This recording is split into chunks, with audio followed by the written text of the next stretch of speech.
शास्त्रार्थ संग्रह।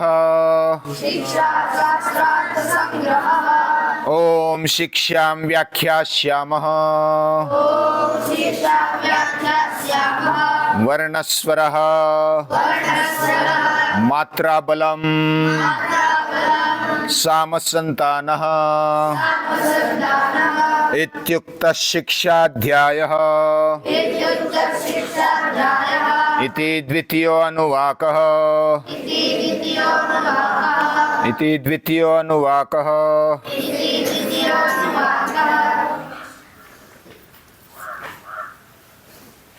एको शब्दः सम्यक् अधीतः सम्यक् ज्ञातः स्वर्गे लोके कामधुक् भवति। ऐसी एक पंक्ति है, सूक्ति है। एक शब्द भी अगर अभ्यास किया जाए, सही तरीके से अभ्यास किया जाए, उसको जान लिया जाए, तो हमें सब कुछ मिलता है। यानी स्वर्गलोक भी मिल जाता है, जो भी हमें चाहिए वो मिल जाता है। इसका मतलब एक शब्द में ऐसी क्या ताकत है। शब्द एक अक्षर का भी हो सकता है, अनेक अक्षरों का भी हो सकता है। कवि कुलगुरु कालिदास, उन्होंने रघुवंश काव्य में पहले एक श्लोक वह दिया है, वागर्था विव संपृक्तौ वागर्थ प्रतिपत्तये जगत पितरौ वंदे पार्वती परमेश्वरौ। वाणी और अर्थ यह शब्द से व्यक्त होता है। हम जो भी बोलते हैं वह शब्दों के द्वारा, ध्वनि के द्वारा, वर्ण के द्वारा व्यक्त होते हैं। और जब किसी शब्द को हम उच्चारते हैं, उसको एक फॉर्म आ जाता है। कुछ ना कुछ कल्पना, संकल्पना हमारे सामने आ जाती है और उस शब्द में अर्थ भरा होता है। वाणी और अर्थ पार्वती और परमेश्वर का रूप है, ऐसे कवि कालिदास जी कहते हैं। वाणी में इतनी ताकत है, अगर हमने एक शब्द उच्चारा इमली, तो इमली तुरंत ध्यान में आ जाती है और मुंह में पानी आने लगता है। केवल शब्द मात्र से उसका रिएक्शन आ गया, परिणाम आ गया। शब्द जब हम उसको प्रत्यक्ष अर्थ के साथ अनुभव करते हैं, और वही पार्वती परमेश्वर का रूप है कवि कुलगुरु कालिदास के लिए, हमारे लिए भी, क्योंकि शब्द के द्वारा ही हम व्यक्त होते हैं। हमारे पिताजी इतने सीखे नहीं थे। 7वीं थी, वो भी उस काल में बहुत मानी जाती थी। लेकिन 7वीं मतलब ग्रेजुएशन के लेवल में अगर तुलना की जाए तो बहुत ही नगण्य है, अशिक्षित उनको माना जाता है। पूजनीय दादाजी के पास एक बार ऐसे कुछ लोग बैठे थे, उनमें हमारे पिताजी भी थे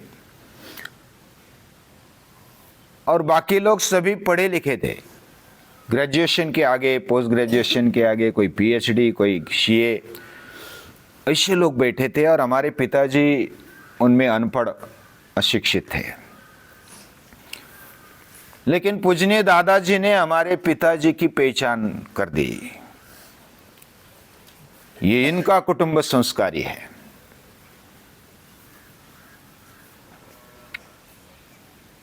बाकी लोग अनपढ़ मानते हैं, अशिक्षित मानते हैं, लेकिन पूजनीय दादाजी ने कहा ये अशिक्षित है। अकारो वासुदेवस्यात्, ये अकार है ना, ये वासुदेव का प्रतिनाम है। जैसे ओंकार में अ, उ और म आ जाता है तो अ पहले आ जाता है, तो अकार ये वासुदेव के लिए, कृष्ण के लिए, प्रभु के लिए उपयोग में, प्रतिनाम उपयोग में आता है, दूसरा नाम है। और ये अशिक्षित का मतलब इन्होंने प्रभु को वासुदेव को पढ़ लिया है और इसलिए संस्कारी है। एक शब्द अगर पढ़ लिया जाए, एक अक्षर अगर पढ़ लिया जाए, एको शब्द सम्यक अधीता सम्यक ज्ञाता स्वर्गे लोके कामदुक भवति। जैसे कबीर जी भी कहते हैं, पोथी पढ़ी पढ़ी जगमुआ भयान पंडित कोय, 2.5 अक्षर प्रेम का पढ़े सो पंडित होए। 2.5 अक्षर है, एक शब्द है प्रेम। वह जिसने पढ़ लिया वह पंडित बन जाता है, विद्वान बन जाता है। अब ये पढ़ना इतना कठिन है क्या? प्रेम शब्द एक ही क्षण में हम एक बार सुन लिया तो पढ़ लिया, उसमें क्या ज्यादा पढ़ने की आवश्यकता है, ऐसा किसको लगेगा? लेकिन शब्द की ताकत कब बढ़ती है? कोई कोई शब्द तो उच्चारते हैं, वर्ण उच्चार करते हैं, लेकिन केवल बड़बड़ हो जाती है। यानी हम शब्द तो उच्चारते हैं, किसी की गीता भी पाठ होगी, वेद भी पाठ होंगे, उपनिषद भी पाठ होंगे, कंठस्थ होंगे, लेकिन अगर उसका कुछ एप्लीकेशन, उसका कुछ आचरण अगर जीवन में नहीं है तो वह सब थोथांड हो गया, मतलब बड़बड़ हो गई। यानी शब्द की, विचारों की आवश्यकता है, लेकिन वो अर्थ के साथ समझ में आना चाहिए। और इस लेवल में अगर हम समझेंगे तो एक शब्द, एक अक्षर हमें विद्वान बना सकता है। इस पर आप प्रयोग भी कर सकते हैं। एक अक्षर को सभी ओर से पढ़ डालो। यानी हमारा जन्म हुआ, कोई भी जीव जब जन्म लेता है तो रोने से शुरुआत हो जाती है, आवाज से शुरुआत हो जाती है। पहले सांस लेता है, सांस की पहली सांस में ही आवाज कर डालता है, और जिसकी आवाज ही नहीं आती वो बोल भी नहीं पाता, आयुष्य भर बोल नहीं पाता। यानी जो शब्द है वह हमारे जीवन को आकार देता है, चरित्र को आकार देता है, हमारा व्यक्तिमत्व बड़ा बनाता है। और कोई भी संवाद करना है, एक दूसरे से मिलना है, पास में आना है, तो संवाद बहुत महत्वपूर्ण है। यानी हम साथ साथ चलते हैं, साथ साथ बैठते हैं, बोलते हैं, संवाद करते हैं, तो संबंध और दृढ़ हो जाता है।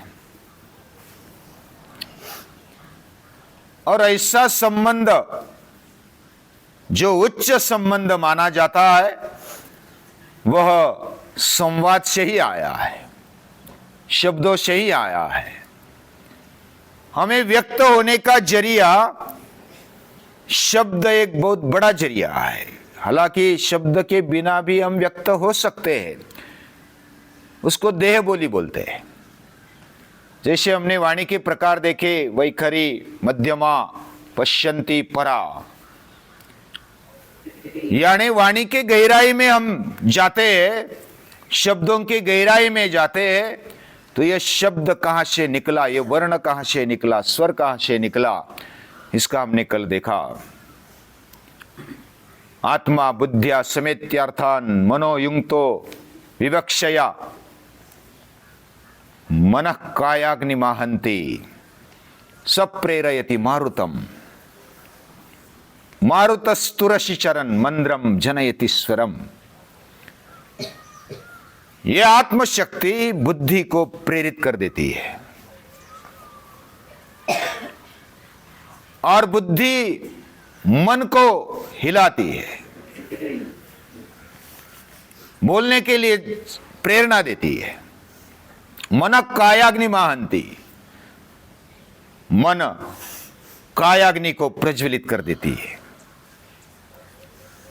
मन प्रज्वलित, ये जो अंदर अग्नि है ना, हमारे अंदर अग्नि है, सभी के अंदर अग्नि है, उसको प्रज्वलित कर देता है मन।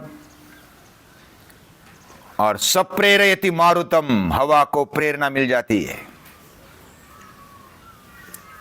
मारुतस्तु उरसी चरण, उरसी यानी सीने में वो भर जाता है, वायु फेफड़ों में भर जाता है, हृदय में संवेदना स्पंदन बढ़ने लगते हैं और हवा फेफड़ों में जग जाती है, पावरफुल हो जाती है और वो फिर ऊपर ऊपर कंठ में आ जाती है। कंठ में आकर के ऊपर फेंकी जाती है मूर्धनि में, सिर में, और सिर से टकरा कर अंदर ही अंदर टकरा कर फिर नीचे आ जाती है मूर्धनि में और फिर तालू में, मुख से फिर बाहर निकलती है। होठों का, जिह्वा का, दांत का आधार लेकर हम अलग अलग शब्द उच्चार करते हैं। व्याकरण में हमने पढ़ रहे, उसको फिर उदात्त, अनुदात्त, स्वरित अलग अलग उसके उच्चारण में हम आगे बढ़ते हैं। लेकिन कहने का मतलब यह है, ये वर्ण पावरफुल होना चाहिए, अर्थ से भरा होना चाहिए और वो आचरण में जब आता है तो उसका वेटेज बढ़ जाता है। केवल घोकम पट्टी करने से काम नहीं चलेगा। यानी हमने पाठांतर किया, पाठांतर करना अच्छी बात है, लेकिन उससे आगे बढ़कर चलना चाहिए। उसका अर्थ, उसका आचरण, जीवन से संबंध डालकर उसको अप्लाई करना, यह आगे बढ़ने वाली बात है। और इन शब्दों से हमारे अंदर का ज्ञान भंडार बढ़ जाता है, खजाना खुल जाता है। और यह खजाना, ज्ञान का भंडार हमारे अंदर का खुल जाने के लिए यह साधना है, यह शिक्षा है, शिक्षण है। जो सुप्त है उसको जागृत करना है, यही तो शिक्षण है। हमारे जीवन को व्यक्त होने के लिए, जीवन को व्यक्त होने का मतलब क्या है? हम क्या क्या व्यक्त कराते हैं अंदर का? कुछ विचार करते हैं। ये विचार आना, कोई भी विचार आता है शब्द से उसको आकार, फॉर्म बन जाता है और फिर व्यक्त होता है। गाय शब्द का उच्चारण किया, जब तक हमने गाय देखी नहीं तब तक उसका स्पष्टता से ये नहीं होता। लेकिन गाय जब देखते हैं तो अरे गाय मतलब ये है, गाय शब्द यानी गाय नहीं है, उसका अर्थ मतलब गाय नहीं है। गाय यानी जो भी प्रत्यक्ष जिसने देखी उसको समझ में आता है, ये गाय। अभी सिर्फ देखने के बाद गाय का पता चलता है क्या पूरा? वो भी नहीं चलता। अभी एक ही शब्द लिया हमने, गाय। गाय शब्द से हमें गाय का पता नहीं चला, जब गाय देखी तब पता चला कि ये गाय है। लेकिन गाय देखने के बावजूद भी गाय के बारे में पूरा पता चला क्या? नहीं पता चला। आयुष्य भर सेवा करने पर भी गाय के बारे में पूर्ण हम जान नहीं सकते। अभी भी जिसने समझो कि आयुष्य भर अभ्यास किया है, पूरे ग्रंथ पढ़े हैं, फिर भी गाय के बारे में पूरा मालूम नहीं कर पाए। गाय एक उदाहरण है, एक शब्द है, उसको सही तरीके से जानते गाय कहां से आ गई, क्या है, क्या उसकी व्याख्या क्या है, उसके अर्थ क्या है। उसको दो शिंग है इसलिए गाय है, उसको कंधा है इसलिए गाय है, वो दूध देती है इसलिए गाय है, वह हमें पालन पोषण देती है इसलिए गाय है, गाय क्या है? यानी अनेक पहलू जो गाय है, गाय गायों में अग्रता संतो, हमारे ऋषियों ने मुनियों ने गायों की सेवा की है, भगवान कृष्ण ने भी गायों की सेवा की है और गाय उनकी प्रिय है, उनके साथ है। जब बाल कृष्ण जब होते थे ना, उनका नाम पांडुरंग है। पांडुरंग मतलब क्या है माना? पांडुरंग मतलब पांडु यानी धूल और रंग यानी धूल के रंग वाला। जो गाय के पीछे चलता है ना, उसके शरीर धूल से भर जाता है और धूल से भरा हुआ शरीर, उससे जो रंग निर्माण होता है ना, वो पांडुरंग है। वो कर्म करता है, कर्मयोगी का ये प्रतीक है। तो कहने का मतलब भगवान कृष्ण ने गायों को अपनाया और गाय पर वो बहुत ही प्यार बरसाते हैं। गायों के बारे में पूरा जानना, गाय की जब हम सेवा करते हैं वो हमें बहुत ही प्यार देती है। एक बार ऐसा हुआ था, मैंने एक बार उदाहरण दिया था, इस नजदीक के गांव में, इधर तो नदी है गोदावरी नदी, नदी को छोड़कर पानी की जो एरिया खत्म हो जाता है, उसके बाद एक गांव है भिंडाली। तो उस गांव में एक काठियावाड़ी आए थे। काठियावाड़ी वो गिर गायों को संभालते हैं और उनको चारने के लिए, चराने के लिए जाते हैं, पानी पिलाने के लिए जाते हैं। धूप के दिन थे और वो चराने के लिए पहाड़ों में चले गए, फिर वापस आ गए। गायों को बहुत प्यास लगी और प्यास लगने के कारण जो किसान का खेत था वो पानी भर रहा था और पानी, उसका खेत में पानी, वो धूप के दिन होने के कारण बहुत ही कम पानी था, उसकी भी ज़्यादा गलती नहीं थी। वो खेत के लिए भर रहा था, वो नहर में पानी था, नहर में, पाट में, और वो गाय जैसे दौड़ते दौड़ते आ गए तो उसमें पानी पीने लगी और वो चिढ़कर लकड़ी लेकर आ गया। वो पानी जो भर रहा था ना किसान, वो लकड़ी डंडा लेकर आता है और गायों को मारने लगता है। और गायों को मारने पर भी गाय हटती नहीं, प्यास लगी तो वो क्या करेंगी? और ऐसा जब होता है तो गाय हटती नहीं। वो फिर जो मालिक होता है ना, काठियावाड़ी आदमी था, उसको पीटने लगा, डंडे से पीटने लगा। 2-4 फटके मारे, वो तो बैठ गया, वो नीचे गिर गया।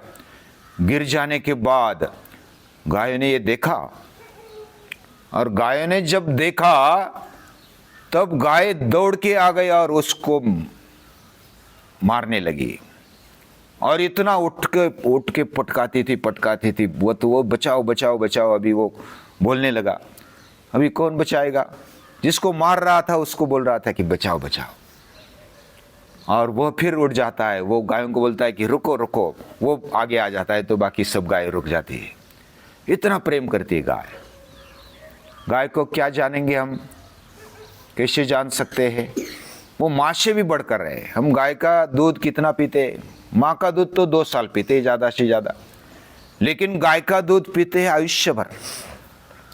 गाय का घी खाते हैं, दूध पीते हैं, छाछ पीते हैं, दही खाते हैं, बहुत सारा। गाय से हम गोबर मिलता है, गोमूत्र मिलता है, कितना खेती, पूरी गाय खेती हमारी संभालती है। यानी हमारी खेती ऐसा लगता है कि हमें ऐसा लगता है, किसान को ऐसा लगता है कि हम गाय को संभालते हैं।